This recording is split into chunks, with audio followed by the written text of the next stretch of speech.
এখন প্রশ্ন হলো, আমি কি এটা চেয়েছিলাম? আমি কি চেয়েছিলাম আমার ছেলে একটা আমেরিকান মেয়েকে বিয়ে করুক? আপনাদের চিরচেনা এই বনের ভিতরে চলে এসেছি আমি। আপনারা স্বাধীনের বউকে দেখে স্বাধীন বিয়ে করেছে জেনে অনেকেই সারপ্রাইজড হয়েছেন এবং আশা করেছিলেন যে আমি ওর বিয়ে ব্লগ করে শেয়ার করব। ইমিগ্রেশন এখন ট্রাম্প আসার পর যেগুলো চেঞ্জ হয়েছে, যে আপনি যখন নাকি ইমিগ্রেশন কাস্টমসে যাবেন, এতগুলো সুটকেস দেখে যখন জিজ্ঞেস করবে যে আপনি কতদিনের জন্য আমেরিকা বেড়াতে এসছেন, ট্যুরিস্ট ভিসায় যাচ্ছে, তারা বলবে যে আমরা এসেছি 2 সপ্তাহের জন্যে। তো আসসালামু আলাইকুম, আমি মোহাম্মদ আল ফারুক বলছি নিউ জার্সি থেকে।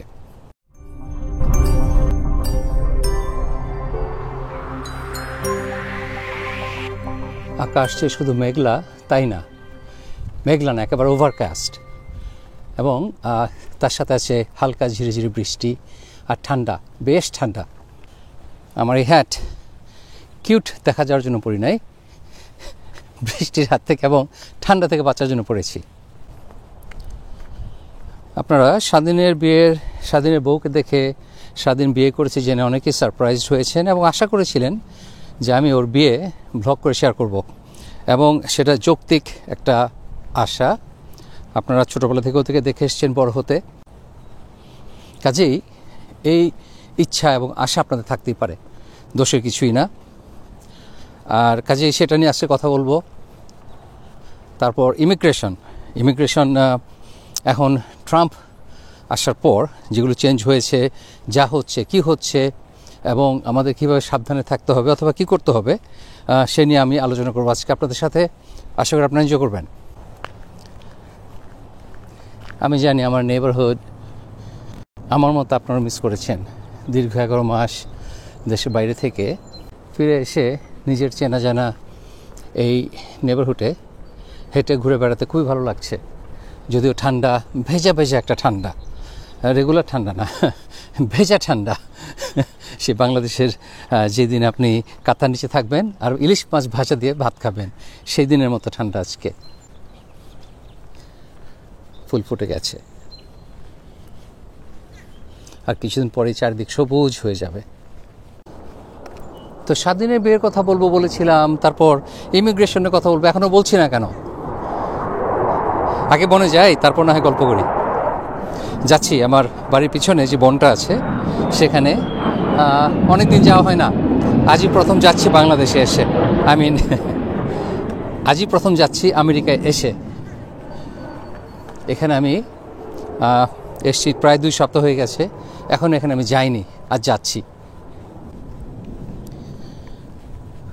যদিও অনেকবার বলেছি, কিন্তু অনেক ভিউয়ার আছেন যারা নতুন, আমার অনেক পুরনো ভিউয়ার যারা আছেন তারা জানেন, কিন্তু নতুন যারা আছেন তাদেরকে বলছি যে এই বনে আপনার খুব হিংস্র কোনো প্রাণী নাই, যেমন বাঘ অথবা চিতাবাঘ এসব নাই।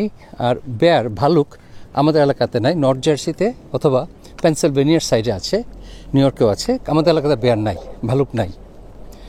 আর সাপ থাকে, কিন্তু সেগুলো বনের ভিতরে থাকে এবং মানুষকে বিরক্ত করে না। আর শীতের দিনে তো সাপ থাকে না, ওরা ঘুমিয়ে থাকে হাইবারনেশনে। আপনার সামারে বের হয়, তখন একটু সাবধানে থাকলেই হয়, ওদের ডিস্টার্ব না করলেই হয়। আমার বাসার পাশে এয়ারপোর্ট, তো এয়ারফোর্সের ফাইটার জেটগুলো ট্রেনিং ফ্লাইটে বের হয়েছে, মাঝে মধ্যে শব্দ পাওয়া যাচ্ছে জন্যই। তো এই রাস্তা ধরেই কিন্তু বনের ভিতর দিয়ে সোজা 5 মিনিট হাঁটলেই খোকন ভাইয়ের বাসা। তো আমরা এখানে হেঁটে যাওয়া যায় খোকন ভাইয়ের বাসায়। এবং আবারও বলছি যে এই বনে কিন্তু বাঘ ভালুক এসব কিছুই নাই, নিরাপদ। কোনো চোর ডাকাত এসবের প্রশ্নই ওঠে না, কাজেই নিরাপদ আপনি হাঁটতে পারবেন। একলা একটা মেয়েও এখানে হেঁটে যাবে, তার কোনো সমস্যা হবে না।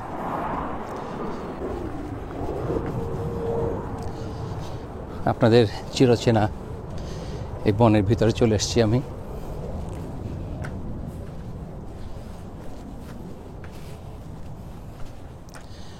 গ্লুমি দিন না হলে আরও সুন্দর হতো ভিডিওগ্রাফি, কিন্তু যা হচ্ছে এটাও খারাপ না, এটা আলাদা একটা আমেজ আছে, আর আমরা সেটাও উপভোগ করবো আজকে।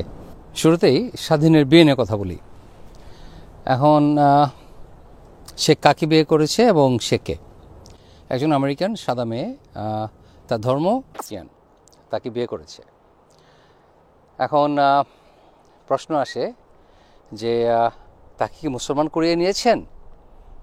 মুসলমান করে তো নেয়ার, এটা আমরা বাংলাদেশের ছোটোবেলাতে শুনে এসেছি যে খ্রিস্টানদের বিয়ে করতে হলে, খ্রিস্টান মেয়েদেরকে বিয়ে করতে হলে আমাদের মুসলমান করিয়ে তারপর বিয়ে করতে হবে, আর না হলে বিয়ে করা যাবে না, বিয়ে হালাল হবে না।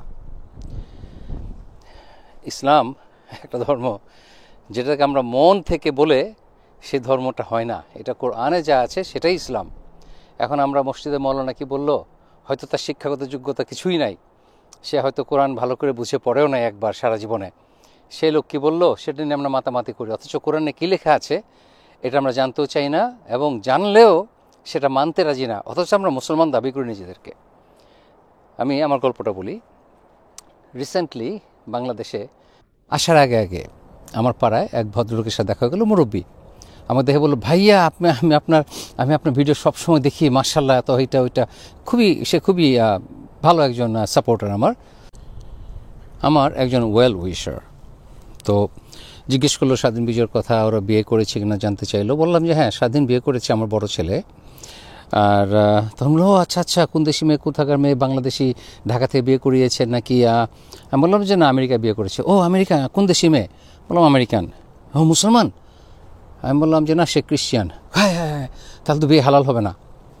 তখন আমি তাকে সূরা আল মাইদার 5 নম্বর আয়াত, যেটা আপনারাও চেক করে দেখে নিতে পারেন, কারণ আগে বলেছি ইসলাম হলো আপনার কোরআন ভিত্তিক। কোরআনে পরিষ্কার যেটা বলা আছে সেটা নিয়ে তো দ্বিমত পোষণ করার কোনো কারণ নাই। আল্লাহ পাক কোরআনে পরিষ্কার বলে দিয়েছেন যে কিতাবীদের খাবার, তাদের জবাহ করা মাংস আমাদের জন্য হালাল, এবং তাদের সচ্চরিত্রবান মেয়েরা আমাদের ছেলেরা বিয়ে করতে পারে। এখানে আল্লাহ কিন্তু একবারও বলে নাই যে তাদেরকে মুসলমান করে বিয়ে করতে হবে, নাহলে বিয়ে হবে না। আল্লাহ বলে নাই, আপনি বলার কে? কিন্তু আমরা বাঙালিরা ইসলামকে আল্লাহ যতটুকু বানিয়ে দিয়েছেন তার চাইতেও বেশি করে ফেলি, আরও বেশি কঠিন করে ফেলি। এটার কোনো প্রয়োজন নাই। এবং বরঞ্চ যারা মনে করে যে খ্রিস্টান মেয়েদেরকে বিয়ে করা হারাম, তারাই আসলে ইসলামের বাইরে চলে গেলেন। এই জন্য চলে গেলেন যে একটা হালালকে, আল্লাহ যেটাকে হালাল করে দিয়েছেন সেটাকে যদি আপনি অস্বীকার করেন তাহলে আপনি অবিশ্বাসীদের একজন। কাজেই হালালকে হারাম করা যাবে না, হারামকে হালাল করা যাবে না। তো এখন তাকে আমি যখন এই ভদ্রলোককে এই সূরাটা দেখালাম, একদম মানে আমার ফোনে বের করে যে আপনি আয়াতটা পড়েন, পরিষ্কার কী লেখা আছে, তারপরে সে মাথা দুলাচ্ছে, কয়ে যে না এটা, আমাকে আপনি কোরআন অস্বীকার করতেছেন? কয়ে না, করি না। আমাকে তাহলে আপনি আমার আপনি কথা মানতে পারছেন না কেন, সমস্যা কোথায়? সে মানে নাই। তার কথা হলো কোরআন যা বলুক, আমি যা বিশ্বাস করি সেটাই সত্য। মানে সে যেটা ছোটোবেলাতে শুনে এসছে সেটাই সত্য, কোরআনে কি বলে না বলে কিছু আসে যায় না। এখন প্রশ্ন হলো, আমি কি এটা চেয়েছিলাম? আমি কি চেয়েছিলাম আমার ছেলে একটা আমেরিকান মেয়েকে বিয়ে করুক, অথবা ক্রিশ্চিয়ান একটা মেয়েকে বিয়ে করুক, ইহুদি একটা মেয়েকে বিয়ে করুক? অবশ্যই আমি সেটা চাই নাই। কিন্তু একটা বাবা হিসেবে, বাবা মা হিসেবে, আমাদের ছেলেদের সুখ, সন্তানের সুখই আমাদের সুখ। আমি যতই খুশি হয়ে পছন্দ করে একটা বাংলাদেশি মেয়ের সাথে বিয়ে দিতাম, সেই ছেলে যদি সেই মেয়ের সাথে সুখী না হতো তাহলে কী লাভ? আমার ছেলে মাশাআল্লাহ 1 বছর ধরে ম্যারিড, 1 বছর ধরে তারা বিয়ে করেছে, এবং আলহামদুলিল্লাহ আমার ছেলে খুবই হ্যাপি। আমার ওয়াইফের সাথেও আমার এই ছেলের এই বউ, তারা খুবই ভালোভাবে তারা মিলেমিশে থাকে। আমার ছেলের বউ প্রায় আমাদের বাসায় এসে থাকে, মাসের মধ্যে প্রায় দেখা গেল 15-20 দিনই আমাদের সাথে এসে থাকে। তো তার মা রিসেন্টলি মারা গিয়েছে, তার বাবা অনেক আগে মারা গিয়েছে, আর কোনো ভাই বোন নাই, কাজে ও একা। আর আত্মীয় স্বজন বলতো খুব একটা তেমন কেউ নাই, যারা আছে তারা অনেক দূরে দূরে থাকে। এখন ওর ভিডিও কেন শেয়ার করলাম না, কেন ব্লগ করলাম না? আরেকটা কথা বলি, স্বাধীন গত বছরই মাশাআল্লাহ একটা বাড়ি কিনেছে। আমার বাড়ি থেকে 10 মিনিট ড্রাইভ করলেই যাওয়া যায়। সেই বাড়ির তো ব্লগ আমি করতে চেয়েছি, এত এক্সাইটেড। এত বড় একটা বাড়ি, এই বাড়িতে আপনার বিরাট বড় বনের ভিতরে, বনের মাঝখানেও একটা বাড়ি, এবং সেখানে বুনো হরিণ আছে, টার্কি আছে, বনমোরগ আছে, সবই আছে।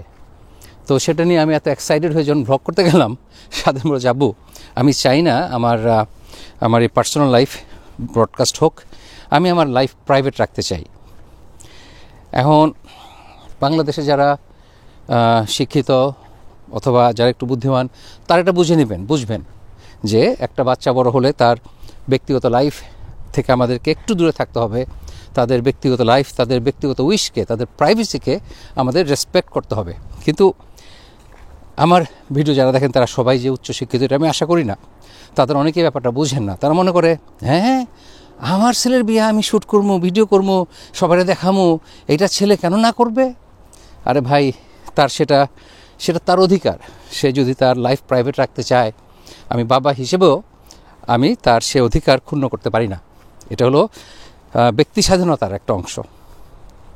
একইভাবে সে যখন বিয়ে করেছে বলেছে আব্বু আমি এটা প্রাইভেট রাখতে চাই, এটা আমার পার্সোনাল লাইফ, এটা সারা পৃথিবীকে আমি জানানোর আমার কোনো ইচ্ছা নাই, এবং সেটা আমাকে রেসপেক্ট করতে হয়েছে। তার বিয়েতে আমি কিছু ছবি তুলেছি, কিছু ছবি শেয়ার করেছি, কিন্তু তার এবং তার ওয়াইফের পারমিশন ছাড়া তো সেগুলি শেয়ার করা আসলে কোনোভাবেই উচিত না, এটা হবে অন্যায়। তো কাজেই ওর বিয়ের ভ্লগ আমি করি নাই, ভিডিও করা হয়নি। বিয়েটা হয়েছে খুবই সাধারণভাবে, বাসায় মসজিদের ইমাম এসে বিয়ে পড়িয়েছেন এবং সেভাবে বিয়ে হয়েছে। ঘনিষ্ঠ বন্ধুবান্ধব কয়েকজন এসেছিল এবং তাদের উপস্থিতিতে এই বিয়েটা হয়েছে। তারপর বলছি আমি কি হ্যাপি? আগে বলেছি আমার হ্যাপিতে কিছু যায় আসে না। এখানে আমার ছেলের বউ ওরা যদি হ্যাপি হয় সেখানে আমাদের হ্যাপিনেস। তো আশা করি আপনার ব্যাপারটা বুঝবেন। যারা এখনও বুঝেন না চেষ্টা করবেন বোঝার জন্যে, কারণ ছেলেমেয়েরা বড় হয়ে গেলে তখন তাদেরকে স্বাধীনতা দিতে হয়, তাদের মতামতকে মূল্যায়ন করতে হয় এবং রেসপেক্ট করতে হয় তাদের প্রাইভেসি। এ খোলা বনে একা একা হাঁটছি, ভালোই লাগছে। এক মাস না, এক নাগারে প্রায় 1 বছর একা একা থাকলাম বাংলাদেশে, এবং একা একা থেকে অভ্যস্ত হয়ে গিয়েছিলাম, ভালোই লাগছিল। একাকিত্ব কিছু সময় প্রয়োজন আছে, ভালো লাগে। তো এখন ইমিগ্রেশনে কিছু কথা বলি। আপনার বাই দ্য ওয়ে বিজয়ের জন্য মেয়ে দেখছি।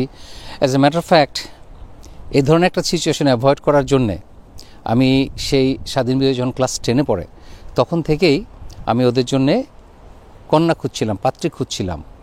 এবং তখন অনেকে বলেছে হ্যাঁ ছেলে তো ছোটো, কিন্তু আমি বলেছিলাম যে এখন বিয়ে না করুক, অ্যাটলিস্ট ওদের চেনাজানা হয়ে যাক, ওরা পরিচিত হোক একজন আরেকজনের সাথে, তারপর সময় হলে বিয়ে করবে। কিন্তু কেউ রাজি হয়নি।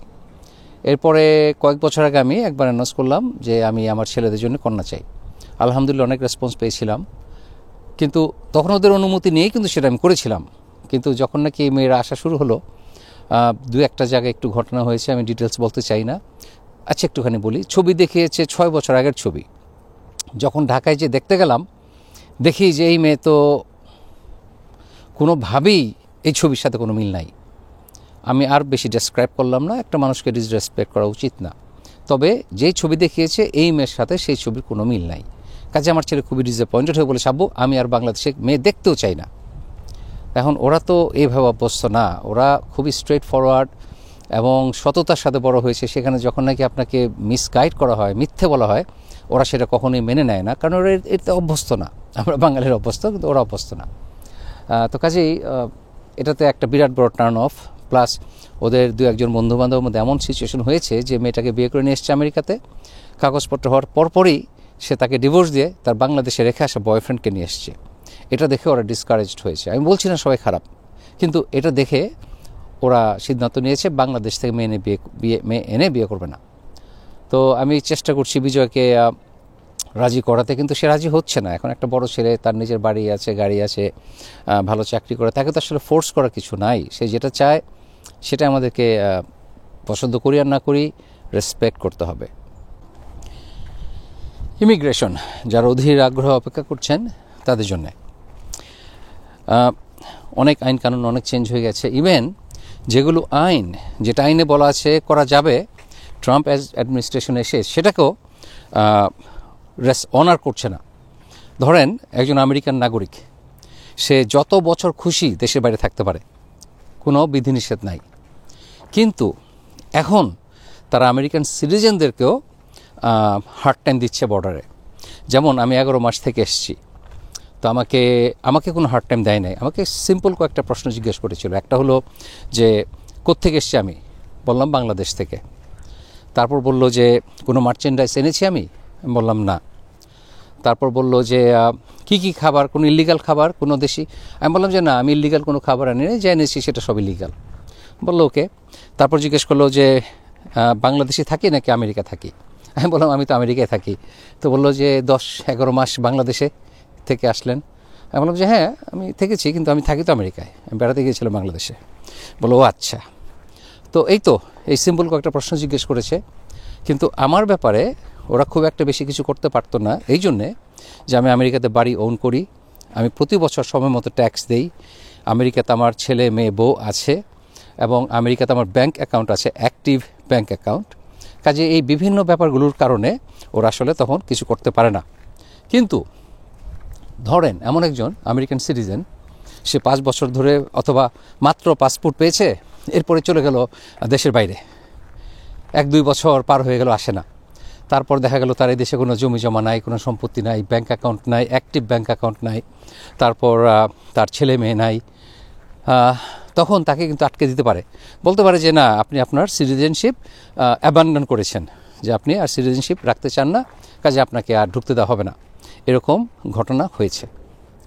তো যাই হোক, এটা তো গেল সিটিজেনশিপ। অথচ আমেরিকাতে কিন্তু এটা কখনোই এনফোর্স করা হতো না। এই আইনগুলো ছিল অনেক আগেই, কিন্তু এনফোর্স করা হতো না। একজন সিটিজেন সে দেশের বাইরে যতদিন মঞ্চে থাকবে, এটা কোনো ব্যাপার না। তো যাই হোক, এটা হলো একটা গ্রিন কার্ড। যারা গ্রিন কার্ড আছেন তাদেরকে একটা রেকমেন্ডেশন, সেটা হলো আপনাদের যদি আর্জেন্ট কোনো সিচুয়েশন না থাকে, দেশের বাইরে যাবেন না। এবং কারণ হলো যারা গ্রিন কার্ডধারী তাদেরকে ঢুকতে বিভিন্নভাবে হ্যাসেল করা হচ্ছে। আর এই অ্যাডমিনিস্ট্রেশন কিন্তু আসলে ভীষণভাবে কি বলে, রেসিস্ট। আপনার আমাদের কালার ওরা লাইক করে না, এবং কাজে সুযোগ খুঁজে কীভাবে বের করে দেওয়া যায়। তো বর্ডার হলো একটা পারফেক্ট জায়গা যেখান থেকে আপনাকে রিফিউজ করে দেবে ঢুকতে, এবং আপনি আর আসতে পারবেন না। তো এখন কী কী কারণ আপনাকে ঢুকতে দেবে না? প্রধান কারণ হলো আপনি যদি বছরে 6 মাসের বেশি এক নাগারে দেশের বাইরে থাকেন, এবং আপনি যদি আমেরিকাতে এক নাগারে 6 মাসের কম থাকেন, 5 মাস থেকে চলে গেলেন, আবার 2 মাস পর ফিরে আসলেন, আবার 4 মাস থাকলেন, আপনাকে এটা হবে না, আপনাকে এক নাগারে 6 মাস থাকতে হবে। এটা গেল একটা। তারপর দেখা গেল আপনার এখানে কোনো ক্রিমিনাল রেকর্ড আছে, আপনি ঠিকমতো ট্যাক্স পে করেন না, আপনার ট্যাক্স ডিউ হয়ে গেছে কয়েক বছরের, আপনি ট্যাক্স ফাইল করেন নাই, সেটা একটা ইস্যু হতে পারে। হতে পারে যে আপনার ফোনের মধ্যে, বাই দ্য ওয়ে, ইমিগ্রেশন কিন্তু আপনার ফোন চেক করতে পারে, এবং সেই ফোন চেক করে আপনার সোশ্যাল প্রোফাইলে অথবা আপনার ফটো গ্যালারিতে যদি কোনো আন্ডার এজ মেয়ে অথবা কারো কোনো ধরনের পর্নোগ্রাফি ছবি দেখে, চাইল্ড পর্নোগ্রাফি, আপনাকে সাথে সাথে ডিপোর্ট করে দিবে, এই ব্যাপারে কোনো সন্দেহ নাই। তারপর আপনার যদি কোনো রিলিজিয়াস কোনো ব্যাপার নিয়ে, বিশেষ করে ইসলাম, ধরেন প্যালেস্টাইনকে সাপোর্ট করে ইসরায়েলকে বিপক্ষে আপনি কোনো কমেন্ট করেছিলেন, লিখেছিলেন, সেটা আপনার এগেনস্টে ধরা হবে এবং আপনাকে ঢুকতে দেওয়া হবে না। আর প্লাস যে কোনো ধরনের অ্যাক্টিভিজম সে সাথে আপনি ইনভলভ থাকলে, কোনো পলিটিক্যাল গ্রুপের সাথে ইনভলভ থাকলে আপনাকে রিফিউজ করতে পারে। তো এগুলো একসময় আমেরিকার অধিকার ছিল, যে একজন আমেরিকান নাগরিকের একটা অধিকার আছে তার যে কোনো গ্রুপকে সাপোর্ট করার, কিন্তু এখন সে অধিকার এখনও আছে, কিন্তু ওরা সেটাকে টলারেট করছে না, এবং সেটার জন্য খুব হার্ড পদক্ষেপ নিচ্ছে, যেমন ডিপোর্ট করে দেয়া, আপনার সিটিজেনশিপ চলে যেতে পারে। এবং গ্রিন কার্ড তো কোনো ব্যাপারই না, এটা যে কোনো সময় চলে যেতে পারে। তো কাজেই আপনার যদি খুব বেশি প্রয়োজন না হয়, আপনি দেশের বাইরে যাবেন না, আমেরিকার ভিতরেই থাকেন। আর এখন লিগাল ইস্যু অন্যরকম। লিগালি দেখা গেল যে হ্যাঁ আপনি অ্যালাউড, আপনি এটা করতে পারেন, ওটা করতে পারেন, কিন্তু এই গভর্নমেন্ট সেগুলো অনার করছে না, আমেরিকার কনস্টিটিউশনকে তারা মানছে না। এখন আরও কিছু গল্প বলি। আপনার আসার ব্যাপারে যখন ঢুকবেন, তখন ইমিগ্রেশন যদি প্রশ্ন জিজ্ঞেস করা শুরু করে, কাস্টমস অথবা ইমিগ্রেশনে, প্রথমত ইলিগাল তো কিছুই ক্যারি করা যাবে না। কোনো খাবার, কাঁচা মাছ, মাংস, ইভেন রান্না করা মাছ মাংস না আনাই ভালো। কোনো ফ্রেশ ফ্রুট, ভেজিটেবল যদি এনে থাকেন অবশ্যই ডিক্লেয়ার করবেন, ওরা ফেলে দিবে। কিন্তু যদি লুকিয়ে রাখেন আর ওরা যদি ধরে ফেলে, সেটা খুবই খারাপ একটা সিচুয়েশন হবে। আচ্ছা, এখন প্রশ্নের ব্যাপারটা বলি। আপনাকে ইমিগ্রেশন যখন প্রশ্ন জিজ্ঞেস করা শুরু করবে, খুব সিম্পল এবং শর্ট উত্তর দিবেন, কোনো ডিটেলস লম্বা গল্প বলতে যাবেন না। যদি প্রশ্ন করে আপনি এখানে কোথায় থাকবেন, তো আপনার সেইটা তো আগে থেকেই সিদ্ধান্ত নিয়ে রাখতে হবে। আপনি যদি হোটেল উঠতে চান, সে হোটেলের ঠিকানা, ফোন নাম্বার আপনার সাথে থাকতে হবে, রিজার্ভেশন আপনার থাকতে হবে, দেখাতে হবে যে আমার রিজার্ভেশন আছে, যদি তারা জানতে চায়। তো কাজেই প্রথম প্রশ্ন যদি জিজ্ঞেস করে আপনি কোথায় থাকবেন, বলবেন আমি ম্যানহাটনের এক হোটেলে থাকবো, এই হোটেল। তখন যদি ঠিকানা চায়, ফোন নাম্বার চায়, রিজার্ভেশন দেখতে চায়, তখন দেখাবেন। শুরুতে আপনি দেখাতে যাবেন না। গেল। তারপর জিজ্ঞেস করলো আপনার এখানে কোনো আত্মীয় স্বজন আছে। এখন আপনি যখন ভিসার জন্য অ্যাপ্লাই করেছিলেন তখন কিন্তু এই প্রশ্নটা জিজ্ঞেস করা হয়েছিল, এবং সেগুলো যদি আপনি বলে থাকেন যে আমার আত্মীয় স্বজন নাই, তাহলে এখানে কিন্তু উত্তর দিতে হবে যে আপনার আত্মীয় স্বজন নাই। আপনি আপনি ভিসা ইন্টারভিউর সময় অথবা অ্যাপ্লিকেশন লিখেছিলেন এক কথা, আর এখন যদি সেই কথা না মিলে তাহলে কিন্তু আপনাকে আটকে দিবে। তো কাজেই ধরেন এমন হলো যে আপনি ইন্টারভিউতে অ্যাপ্লিকেশন লিখেছিলেন আত্মীয় স্বজন নাই, এখানে বলে ফেললেন আত্মীয় স্বজন আছে, তাহলে কী হবে? তখন আপনার খুব ট্যাক্টফুলি উত্তরটা দিতে হবে যে আসলে আমি তখন লিখেছিলাম, তখন ওরা তো অন্য স্টেটে ছিল, এখন ওরা আবার এখানে চলে এসছে, নিউ ইয়র্কে চলে এসছে, এই জন্য আমি বলেছিলাম কেউ নাই, কিন্তু এখন তো ওরা মাত্র কিছুদিন হলো এখানে চলে এসছে, এই জন্য আমি বলেছি আছে। কাজেই বিভিন্নভাবে এটাকে হ্যান্ডেল করা যায়, কিন্তু আপনাকে তার জন্য প্রিপেয়ার থাকতে হবে, কেয়ারফুল থাকতে হবে। মোট কথা কোনো রকম মিথ্যার আশ্রয় নেওয়া যাবে না, ধরা পড়ে যাবেন। ওরা প্রফেশনাল, তাদের কাজই হলো ইন্টারভিউ নেওয়া এবং ইন্টারোগেট করা। কাজেই আপনি একটু যতটুকু সম্ভব সৎ থাকবেন, সৎ উত্তর দিবেন, তাহলে আপনার ঝামেলা কম হবে। আর টেলিফোনের ব্যাপারটা বলি, টেলিফোনে আমাদের অনেক প্রাইভেট অনেক কিছুই থাকে, যেটা হয়তো কিছু যায় আসে না, কারণ কে দেখবে, কিন্তু ওরা যদি চায় ওদেরকে তো দিতেই হবে ফোন। এখানে আর কোনো অধিকারের ব্যাপার না। সেকেন্ড অ্যামেন্ডমেন্ট, ফিফথ অ্যামেন্ডমেন্ট এসব কিছু, ফিফথ অ্যামেন্ডমেন্ট এখানে অ্যাপ্রোপ্রিয়েট না। কাজেই আপনাকে ওটা দিতে হবে, এবং সেখানে যদি কিছু দেখে আপনাকে ওইটার উপর ভিত্তি করেই ডিপোর্ট করে দিতে পারে। তাহলে কি করবেন? সবচেয়ে ভালো হয় যদি ফোন ক্যারি না করেন, ফোন লাগেজে রাখবেন, এবং আপনার প্রয়োজনে রেগুলার যে ফোন, স্মার্টফোন না, রেগুলার ফোন ক্যারি করতে পারেন, এটা একটা অপশন। আর এখন আপনার অন্য যে কোনো প্রশ্ন, আগে বলেছি, খুব শর্ট উত্তর দিবেন, এক কথা উত্তর দিবেন। ফাইন্যান্সের আপনি কীভাবে থাকবেন, টাকা পয়সা কোথায়, যদি বলে কত টাকা নিয়ে আসছেন, যা আছে বলে দিবেন। আর ক্রেডিট কার্ড থাকলে ভালো, দেখাবেন যে আমার ক্রেডিট কার্ড আছে, এটা তো কাজ হবে। আর এই তো গেল মোটামুটি আপনার ইমিগ্রেশন। আর যারা এখানে আছে তাদের জন্য এখন ইমিগ্রেশন তো খুবই ডিফিকাল্ট হয়ে গেছে। যারা পলিটিক্যাল অ্যাজাইলাম ফাইল করেছিলেন বাংলাদেশের সিটিজেন যারা, তাদের বেশিরভাগই এগুলি হয়ে যাবে, অ্যাকসেপ্ট করা হবে না, আর ডিক্লাইন করা হবে, রিজেক্ট করা হবে। আর কাজেই এটা নিয়ে আমাদের এখনই চিন্তাভাবনা করা উচিত কী করবেন। আর আগে 8-10 বছর লাগতো পলিটিক্যাল অ্যাজাইলাম কেসগুলো রিজলভ করতে, কারণ জাজ এনাফ ছিল না। এখন নতুন জাজ অনেক হায়ার করেছে এবং করবে, যেন দ্রুত এগুলি সলভ হয়ে যায়, মানে রিজেক্ট যেন করে দিতে পারে। ও আরেকটা গল্প বলি, এই যে মানুষকে ফ্রি অ্যাডভাইস দেওয়ার যে রেজাল্ট সেটা বলি। আচ্ছা, আরেকটু পুরনো গল্প বলি। আমার এক নিকট আত্মীয়, সে সবসময় আমাকে প্রশ্ন জিজ্ঞেস করতো, ভাই এটা করলে কী হবে, ভাই এটা কেমনে করবো। তো আমি যেহেতু এই বছর এখানে অনেক বছর ধরে আছি, অনেক উত্তর যেটা নাকি তার জন্য ভালো হবে সেটা ভেবেই আমি উত্তরটা দিই। দেওয়ার পর দেখি সে আমার উত্তরটা শুনে না, সে তার বন্ধুবান্ধব অন্য যারা আছে তাদের কাছ থেকে বুদ্ধি নিয়ে সে অনুযায়ী কাজ করে। তো পরে এক সময় বিরক্ত হয়ে বললাম যে ভাই, আপনি তো আসলে আমার উত্তর পছন্দ করেন না, সেটা শুনেনও না, তাহলে আমাকে প্রশ্ন করে কী লাভ, আমার কাছে অ্যাডভাইস নেই কী লাভ। না না না, আপনার বুদ্ধিগুলি খুবই ভালো, আপনার এটা আমি সব শুনি, কিন্তু একই জিনিস সে আমার বুদ্ধি অনুযায়ী কাজ করে না। তো পরে একদিন বললাম, যখন জিজ্ঞেস করলো ভাই আমার এটা কী করলে হয়, ভাই আমার বুদ্ধির দাম আছে, আমি ফ্রিতে অ্যাডভাইস দিই না, আমার অ্যাডভাইসের জন্য $10 দিতে হবে। এখন আর সে ওই যে পয়সা দিয়ে কিনলে তার দাম বেশি। মাগনা কোনো কিছুরই ভ্যালু মানুষ দিতে জানে না, দেয় না। কাজেই মাগনা অ্যাডভাইসে দিতে হয় না, এটা আমি জানি। তারপরও মাঝে মধ্যে দেই এবং দিয়ে উল্টা ধরা খাই, বকা খাই, অসন্তুষ্টি অর্জন করি। একটা উদাহরণ দিচ্ছি, একটা ফ্যামিলি তারা আমেরিকা আসবে, তো আমার সাথে চেনা জানা হয়েছে, ভালোভাবে আন্তরিকতা হয়েছে। এখন যখন নাকি আমাকে জিজ্ঞেস করলো যে কীভাবে কী করা যায়, আমি আমার সাধ্যমতো আমার নলেজে যা আছে সে অনুযায়ী অ্যাডভাইস দিয়েছি। কীভাবে ইন্টারভিউতে ফেস করতে হবে, কী ড্রেস পরতে হবে, কীভাবে দাঁড়াতে হবে, কীভাবে কথা বলতে হবে, কী প্রশ্নের কী উত্তর দিতে হবে, সব কিছু ডিটেল দিনের পর দিন কোচিং করে তাদেরকে আমি হেল্প করেছি। তারা ভিসা পেয়েছে আলহামদুলিল্লাহ, তাদের যোগ্যতার কারণেই পেয়েছে। আমি যেটা করেছিলাম সেটা জাস্ট একটুখানি তাদেরকে গাইডেন্স দেয়া। আমার ভিসা দেওয়ার কোনো ক্ষমতা নাই এবং আমি এর জন্য কোনো ক্রেডিটও নিচ্ছি না। তো যাই হোক, তো পরে যখন চলে আসবে আমেরিকাতে, তারা মানে হাঁড়ি পাতিল দা বটি নারিকেল কোরানি রুটি বেলার পিড়ি, আগামী 5-10 বছরের জন্য জামা কাপড় জ্যাকেট জুতা মোজা এত কিছু কিনেছে যে অনেকগুলো সুটকেস হয়ে গেছে। তারা ফ্যামিলি মেম্বার কয়জন আমি বলছি না, কিন্তু যেহেতু কয়েকজন ছিল তারা অনেকগুলো সুটকেস আনতে পেরেছে। ধরেন একজনের তো 2টা সুটকেস নিতে পারে, প্লাস একটা ক্যারি অন, প্লাস একটা ব্যাকপ্যাক, প্লাস 4টা নিতে পারে একজনে।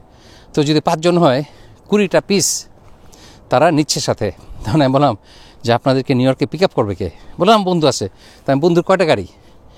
একটা বড় গাড়ি নিয়ে আসবে। আমি আপনার যে লাগেজ একটা বড় গাড়ি না 4টা গাড়ি লাগবে, সেই 4টা গাড়ির যে ভাড়া সেটা তো অনেক টাকা হবে। তো এটা তো আসলে এটার জন্য আপনার জন্য এটা ঠিক হবে না। আর 1 নাম্বার 2 নাম্বার কথা হলো যে আপনি যখন নাকি ইমিগ্রেশন কাস্টমসে যাবেন, এতগুলো সুটকেস দেখে যখন জিজ্ঞেস করবে যে আপনি কতদিনের জন্য আমেরিকা বেড়াতে এসেছেন, ট্যুরিস্ট ভিসায় যাচ্ছে, তারা বলবে যে আমরা এসেছি 2 সপ্তাহের জন্যে। তো আপনি কত আগামী 5-10 বছরের সংসারের সব জিনিস নিয়ে আসছেন, সেই বিছানার চাদর জানালার পর্দা সব কিছু। তা আমি আপনাকে যখন এইসব জিজ্ঞেস করবো আপনি কী বলবেন? বলে যে না বন্ধুবান্ধব আত্মীয়স্বজন। আমি বললাম যে আপনি তো ভিসা লিখেছেন যে আপনার বন্ধুবান্ধব কেউ নাই আমেরিকাতে, তাহলে আপনি কীভাবে কার জন্য নিয়ে যাচ্ছেন? তো পরে আমি তাদের অনেক বুঝিয়ে তাদেরকে আমি বন্ধ করেছি এত জিনিস নিয়ে আসা। এবং যখন সে আমেরিকায় ঢুকলো, তারা এক একজন এক একটা ব্যাগ নিয়ে আসছে, আর খুব প্রয়োজনীয় জিনিসপত্রগুলো নিয়ে আসছে আর কি। ওই হাঁড়ি পাতিল, তারপর দা খুন্তি নারিকেল কুড়ানি এগুলো রেখে আসছে। এসে আমাকে বললো ফোন করে যে ভাই আমাদের তো কেউ জিজ্ঞেস করেনি কিছুই, আমাদেরকে তো ব্যাগ নিয়ে কোনো কিছু বলে নাই। তাই আমি বললাম ভাই আলহামদুলিল্লাহ কেউ কিছু বলে নাই তো ভালো কথা। আর তাছাড়া আপনি যেহেতু এত ব্যাগ ছিল না এই জন্য আপনাকে বদার করে নাই। অতগুলি ব্যাগ নিয়ে ট্যুরিস্ট ভিসায় ঢুকলে আপনাকে অবশ্যই থামিয়ে দিত এবং আপনাকে ফেরত পাঠিয়ে দিত বাংলাদেশে। আর এখন এটা হয়নি, এটা ভালো কথা। না আপনার জন্য আমি এত এত জিনিস সব ফেলে রেখে আসছি, আমার এত এত জিনিস কিনলাম, এগুলো কিছু আনতে পারি নাই। এরপরে আমি আর কী উত্তর দেবো তাদেরকে? এখন একটা মানুষের ভালোর জন্য আপনি বললেন, এবং তারা যদি সেইভাবে আসতো তাদের অবশ্যই প্রবলেম হতো, কিন্তু প্রবলেম হয়নি এই জন্য আমার দোষ? হ্যাঁ আমার তো প্রবলেম হয়নি, আমরা তো আনতেই পারতাম ব্যাগগুলো। তার কাছে আসলে মানুষকে ফ্রিতে অ্যাডভাইস দিল আপনার মাঝে মধ্যে উল্টা ধাক্কা খেতে হবে। এটা আমি সারা জীবন দেখে এসেছি, কিন্তু তারপরও মানুষ যখন অ্যাডভাইস চায় না করতে পারি না। কারণ আমি যেটা জানি সেটা কেন আমি তার সাথে শেয়ার করব না? কিন্তু অনেকেই সেটা বুঝে না। আবার আমি অনেক ফ্রেন্ড আছে যাদেরকে আমি জানি তারা আপনাকে কখনোই কোনো অ্যাডভাইস দেবে না। আপনি তাদের কাছে হেল্প চাইলে তারা জানে কিন্তু উত্তর দেবে না। তো আমি তাদের একজন হতে চাই না, যদিও তাদের একজন না হয়ে মাঝে মধ্যে আমার ঝামেলায় পড়তে হয়, কথা শুনতে হয়। এই মেঘলা দিনে আপনাদের অনেক প্রিয় পুরনো এই বনের ভিতরে ঘোরাঘুরি করা হলো। আমিও এনজয় করলাম আপনাদের সাথে গল্প করে। আপনাদের যদি আরও প্রশ্ন থাকে আমাকে করতে পারেন, আমি আমার সাধ্যমতো উত্তর দেব। আর আজকে যে ইনফরমেশনগুলো দিয়েছি আমার জানা মতো এগুলো সঠিক ইনফরমেশন। আর যদি সেটা 100% না হয় আপনারা খুঁজে দিবেন, আপনারা চেক করে নেবেন, আপনারাও ভেরিফাই করবেন। আমার কথা কি আপনারা একেবারে শতভাগ যে মেনে নেবেন সেটা আমি চাই না। আমি আপনারা রিসার্চ করুন, আপনারা নিজেরও খুঁজে বের করুন যে কোনটা সত্য। তবে আমি আমার জানা মতে সত্য শেয়ার করেছি আপনাদের সাথে। যাই হোক, ভালো থাকবেন সবাই। আশা করি এনজয় করেছেন আজকের ব্লগ। ইনশাল্লাহ দেখা হবে নেক্সট ভিডিওতে। আল্লাহ হাফেজ।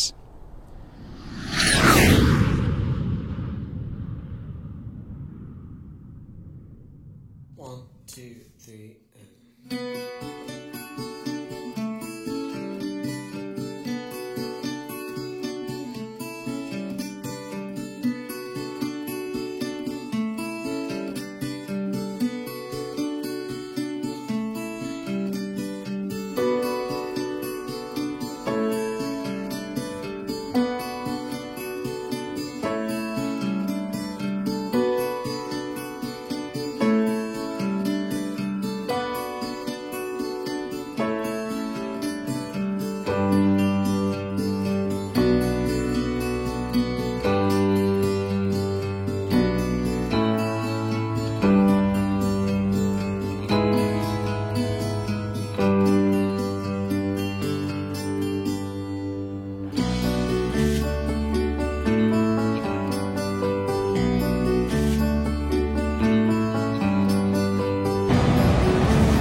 আটলান্টিক ওশান অ্যাট নাইট, আমাদের রাতের আটলান্টিক ওশান আটলান্টিক সিটিতে।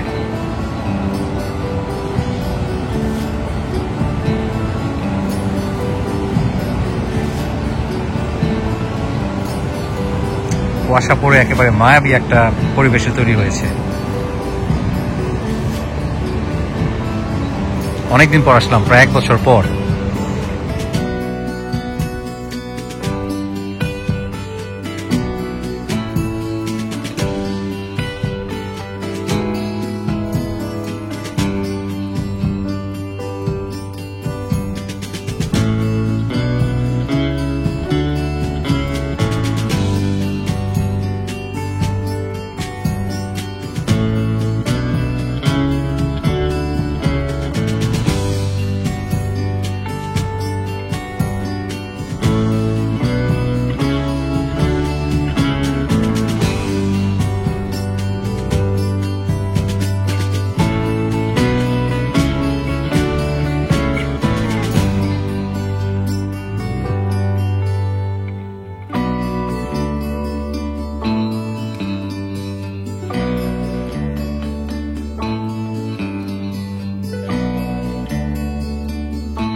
দেখো